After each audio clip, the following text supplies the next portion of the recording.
2020, quelle année? Elle hantera sans doute longtemps le monde sportif. Un mauvais souvenir. 2020 a mis à genoux cette sphère qui a pourtant résisté aux crises économiques, aux tensions politiques et même aux pandémies par le passé. Il a fallu qu'un virus, dont l'origine reste toujours inconnue, apparaisse pour rappeler ô combien la santé est importante, particulièrement celle des sportifs. La Covid apparue en fin 2019, infecte l'année 2020 et éclabousse le Sénégal en mars 2020. Le Sénégal a démarré l'année par le sacre de Sadio Mané pour le Ballon d'Or africain, en certain 6 janvier 2020. Of the year 2019. Sadio Mané. Depuis, tous les grands championnats du monde suspendus, les événements sportifs reportés ou annulés. Le 15 juillet 2020, le CIO et l'État du Sénégal trouvent un commun accord pour le report des Jeux olympiques de la jeunesse, initialement prévus à Dakar en 2022 à 2026.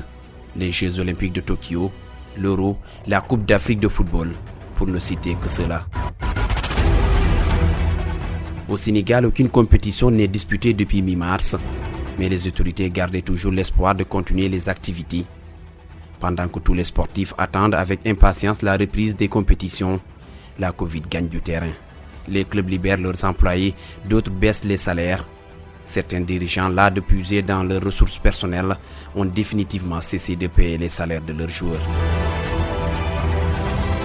Le 8 juillet 2020, le comité exécutif de la Fédération sénégalaise de football décide d'arrêter définitivement les championnats de football, désigne Teungueth FC et Jaraaf, respectivement représentants du Sénégal en Ligue africaine des champions et en Coupe CAF.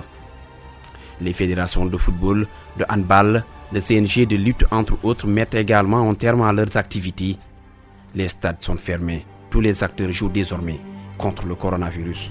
Je lance cet appel à l'ensemble du monde sportif et plus particulièrement du mouvement associatif, surtout le Nawetan, qui est représenté partout dans les villages, dans les quartiers, d'engager cette lutte contre le Covid-19 et d'aller dans les maisons, dans les villages pour porter la bonne parole. Les pratiques qui nous ont été indiquées par les autorités sanitaires pour que la population puisse pratiquer ces bonnes mesures et qui vont accompagner les autorités sanitaires à prendre le dessus sur cette pandémie. Des changements ont été notés cette année dans certaines instances. Le basketball a fait sa mue.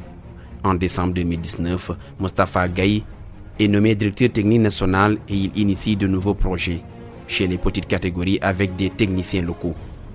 Dans la foulée, il nomme Boniface Ndong, sélectionneur national de l'équipe masculine A, et lui s'occupe de l'équipe féminine. Lors du tournoi qualificatif à l'Afrobasket 2021, du 5 au 10 décembre, les Lions du Sénégal font le carton plein. Les sélections U18 masculines et féminines ont pendant ce temps participé à l'Afrobasket dans leurs catégories respectives au Caire. L'équipe masculine décroche sa qualification au mondial mais perd la finale contre le Mali. Celle féminine passe complètement à côté de sa campagne. En boxe, le Sénégal accueille le tournoi qualificatif aux Jeux olympiques de Tokyo du 20 au 29 février, mais passe à côté. D'abord une disqualification administrative de Pape Mamadou Sow et d'Adolphe Silva, puis le reste des boxeurs passe à côté de cette campagne. En football toujours, le Sénégal est qualifié à la prochaine Coupe d'Afrique des Nations prévue en 2022 au Cameroun à l'issue de 4 journées de qualification. La 6e phase finale de son histoire, les Lions ont joué 4 matchs avec 4 victoires, 9 buts marqués et un seul encaissé, en parcours sans faute. La candidature du Sénégal à l'organisation de la prochaine phase finale de la Coupe d'Afrique des Nations de beach soccer a été retenue par la Confédération africaine de football qui a réuni son comité exécutif le jeudi 10 septembre 2020 par visioconférence.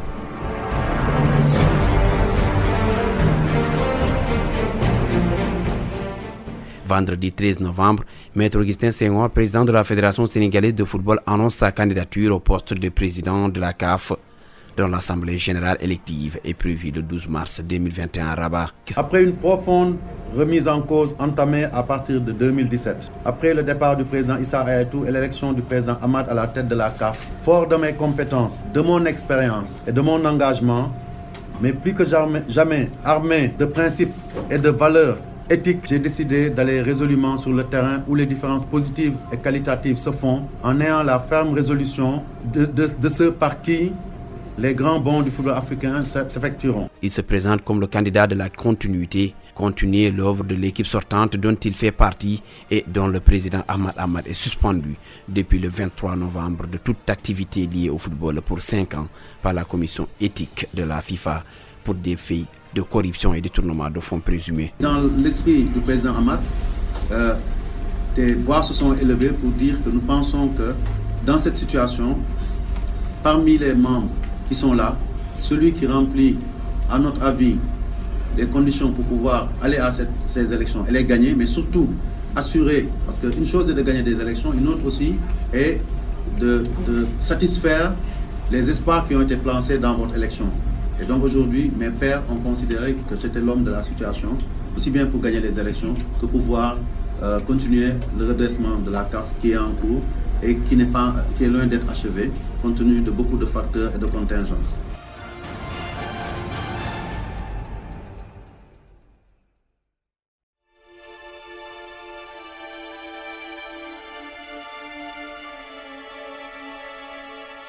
« 2020 n'a pas que privé le monde sportif de spectacle et lui a aussi arraché de grosses pointures. Le 31 mars 2020, l'ancien président de l'OM, Pape Diouf, décède du coronavirus à l'âge de 68 ans. Il est ainsi la première victime sénégalaise de cet encombrant virus. Quelques semaines plus tard, le 9 mai exactement, Amadou François Gueye est rappelé à Dieu. Le président de la commission centrale des arbitres du Sénégal est décédé à Dakar. S'ensuit la disparition de notre grand sifflet du continent, Badara Mamayassène, ancien arbitre international et président de l'association des arbitres de football du Sénégal. Comme si cela ne suffisait pas, Abdoulaye Seymouro, ancien président de la Fédération sénégalaise de basketball, part en 27 juin de la même année à Dakar à l'âge de 90 ans. Le 15 novembre, le décès de Balla Gaye 1 laisse le monde sportif orphelin. 2020 a également laissé le monde sportif sous le choc un certain 26 janvier avec la disparition tragique de Kobe Bryant dans un accident d'hélicoptère à l'âge de 41 ans. Entre-temps, les sportifs se rebiffent. L'UEFA initie en août le Final 8 pour boucler sa saison de Ligue des Champions et de Coupe de la Ligue Europa. La NBA achève également sa saison. Les championnats de football, les fenêtres FIFA et FIBA reprennent, mais 2020 continue toujours de tuer. Le 25 novembre, le monde perd le dieu du foot. La main de Dieu n'est plus. Diego Armando Maradona est décédé des suites d'une crise cardio-respiratoire alors qu'il venait de souffler sa 60e bougie.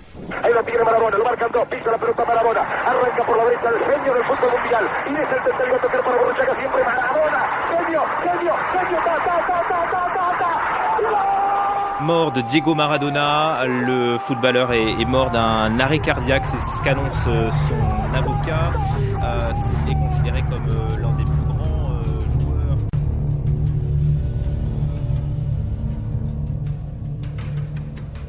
Quatre jours plus tard, le Sénégal perd son Diego.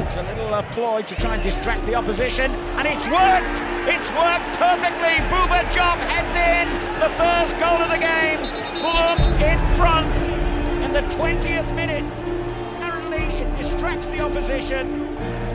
And that's all they need. Dimanche 29 décembre, quelques minutes avant le coup d'envoi de la finale du tournoi UFOA U20 que les Lionceaux perdent contre la Gambie, la presse en ligne annonce le décès de Papa Bouba Diop. Le Sénégal a perdu sa légende. Pape Bouba Diop est mort. On se rappelle tous de lui au sol pour glisser la balle au fond des filets de Fabien Barthez. C'était un match d'ouverture de la Coupe du Monde 2002 en Corée et Japon face à la France. Le Lion est parti à l'âge de 42 ans à la suite d'une longue maladie. Un décès qui plonge toute la famille sportive sénégalaise dans la tristesse.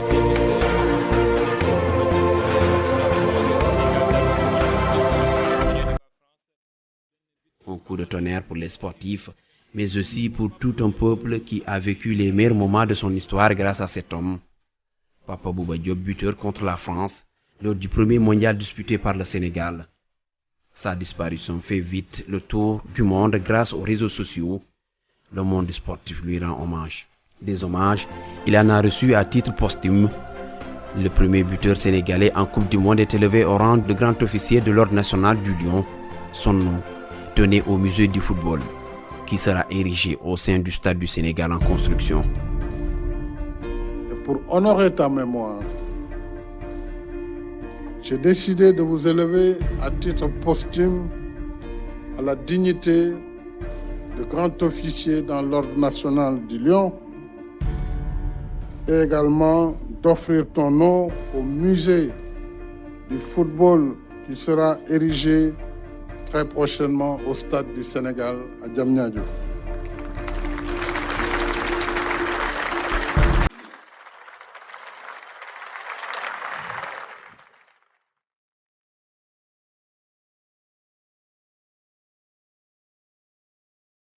Une bonne nouvelle pour clore cette année difficile pour les sportifs.